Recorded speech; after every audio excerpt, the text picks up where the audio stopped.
একটু নামাজটা ছোট করে আল্লাহর জন্য মসজিদের নিচে হয়তো তোমার নামাজ ছোট করলেন, মসজিদ থেকে বেরিয়ে গিয়ে দেখে মদিনার মাটি খটখট করে কাঁপতেছে, ভূমিকম্প হচ্ছে।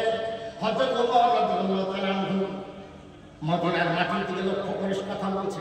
মাটি কথা শুনে? আরে বাস্তব বলো, মাটি কথা শুনে না? মাটিটার কথা শুনে। হযরত ওমর মদিনার মাটির দিকে লক্ষ্য করে বলছেন, ও মদিনার মাটি, ভূমিকম্পের নামে তোর কাঁপতে লজ্জা করে না? তোর বুকে শুয়ে রয়েছে বিশ্বনবী রাহমাতুল্লিল আলামিন, তোর মাটিতে শুয়ে রয়েছে হযরত আবু বকর আল্লাহর নবীর পরম বন্ধু, তোমার মাটিতে শুয়ে রয়েছে। আর আমি ওমর তোমার মাটি দাঁড়িয়ে ইয়া আরদুল মাদিনা তুসকুনি, ও মদিনার মাটি শান্ত হওয়া, ভূমিকম্পের নামে আর কেঁপো না। খোদার কসম, ইতিহাস হযরত ওমরের পা মাটিতে পড়তে দেরি, ভূমিকম্প রোধ হতে বন্ধ হতে দেরি হলো না। দিনের মদত করুন যারা দিনদার, দিনদারদের ডাকে সারাদিন, দিনদারদের ডাকে সারাদিন। একটা সাংঘাতিক বিল এসেছে, অকপ বোর্ডের বিল, অকপ সম্পর্কে একটা বিল এসেছে, সাংঘাতিক বিল। আপনার মসজিদে মাদ্রাসা রাখতে পারবেন কিনা সম্ভব নয়। যদি আওয়াজ না তোলেন, ওলামাদের কথায় যদি এক জায়গায় না হন, তাহলে আপনি দেখবেন চোখের সাতটা মারা মাদ্রাসা ভাঙতেছে। যেমন আদিত্যনাথ যুদ্ধি করতেছে, আপনি আপনার চোখের সামনে দেখতে পাবেন। আইনে বলে করবেন। আজকে যদি আপনি ঘুমিয়ে থাকেন, আজকে যদি আপনি ঘুমিয়ে থাকেন, মসজিদ আপনার চোখের সামনে ভাঙতেছে। যদি আপনি ঘুমিয়ে থাকেন, আপনার চোখের সামনে মসজিদ ভাঙবে, আপনি কিছু করতে পারবেন না। হযরত আবু বকর এরা কি করে তৈরি হলো? আল্লাহর নবী দ্বীন নিয়ে এসেছেন, নবীর কথা শুনেছে, নবীর মদত করেছে। আল্লাহ পাক এদেরকে এমন করেছে, যুগ যুগ নয়, শতাব্দী পর শতাব্দী নয়, হাজার হাজার লক্ষ লক্ষ বছর চলে যাবে, কিয়ামত পর্যন্ত উমরের নাম কেউ ভুলবে? এ ভাই কথা বলো। আমরা ১৫০০ বছর পরে জন্মেছি, আমরা সেই উমরকে দেখিনি, কিন্তু তার জীবনী পড়ার পরে চোখে পানি আছে না? হযরত আবু বকরের জীবনী পড়তে পড়তে চোখের পানিতে বইয়ের পাতা ভিজে যাচ্ছে। আমাদের সন্তানরাও, আমাদের নাতি-পুতি জেনারেশন যারা আসবে, তারাও এই ইতিহাস পড়বে, হযরত উমরকে চিনবে, কিয়ামত পর্যন্ত চিনবে।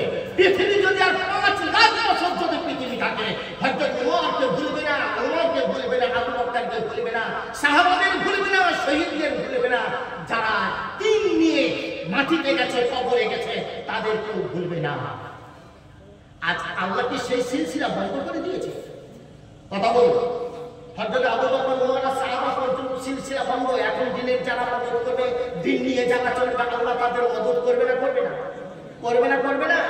ওয়ালা তাজিদু লিসুন্নাতিল্লাহি তাবদীলা। আল্লাহ রাব্বুল আলামিন বলেন, আমার তরিকা, আমার সুন্নাত, আমার পদ্ধতি আমি আল্লাহ, আমি চিরদিনই রেখেছি, আছে এবং থাকবে। আমার তরিকার কোনো পরিবর্তন হয় না। তার যে পথে আমার বান্দারা আল্লাহ ওয়ালা বলেছে, আমি যাতে কামিয়াব করেছি, ওই পথে আজও যদি চলো, তাহলে আমি আজও কামিয়াব করব।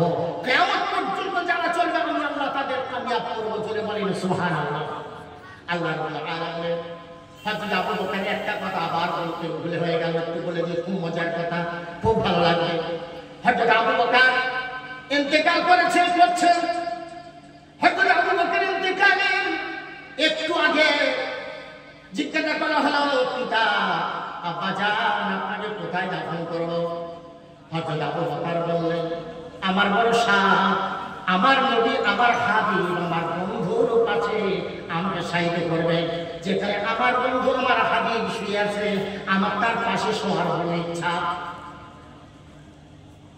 জিজ্ঞাসা করা হলো, বলা হলো, শোনো, আমার মরণের পর যদি আমার নবীর পাশে আমাকে কবর দিতে চাও, তবে আমার লাশটা গোসল দিয়ে, কাপড় পরিয়ে আমার নবীর রওজার কাছে রেখে আমার নবীকে জিজ্ঞাসা করবে, হাবিব, আপনার সেই বন্ধু, পরম বন্ধু, আপনার সেই গুহার সাথী, যদি আপনাকে মেরে দিত, খুন করে দিত, সাপে কামড়াত, সেই ভীষণ বিপদ থেকে যিনি আপনাকে উদ্ধার করেছিলেন, সেই পরম বন্ধু আবু বকর আজ মারা গেছে, আপনার কাছে শুতে চায়। হুজুর আপনি বলেন কোথায় দাফন করবো? আপনার পাশে দেবো না অন্য জায়গায় দেবো? আমার নবী যদি ওই কবরের ভিতর থেকে বলে আমার আবু বকরকে আমার কাছে শুতে দাও, তবে আমাকে নবীর পাশে কাফন দিও, দাফন দিও।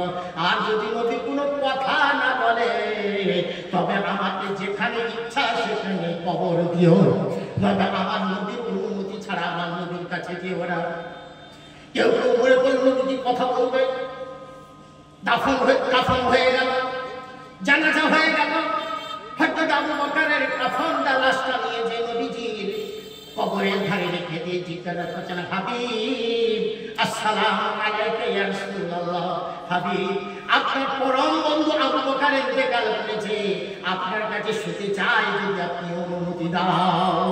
আমার নবী তো জাহানের বাদশা, কবরের ভিতর থেকে বলছেন দাও দাও দাও, আমার বন্ধুকে, আমি মুহাম্মদ রাসূলুল্লাহ, আমার পাশে আমার বন্ধুকে শুইয়ে দাও।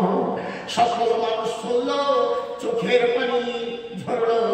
আল্লাহ বান্দাকে হযরত আবু বকরকে নবীজির পাশে কাফন দেওয়া হলো। আমার ভাইরা, এমন মানুষ তৈরি হয়েছে নবীর মদদ করে, দিনের মদদ করে। আজ যদি দিনের মদদ করো আল্লাহর বান্দা, যে আল্লাহর দিনের মদদ করবে, আল্লাহ রাব্বুল আলামিন তার পদযুগকে এমন করে মজবুত করে দেবে।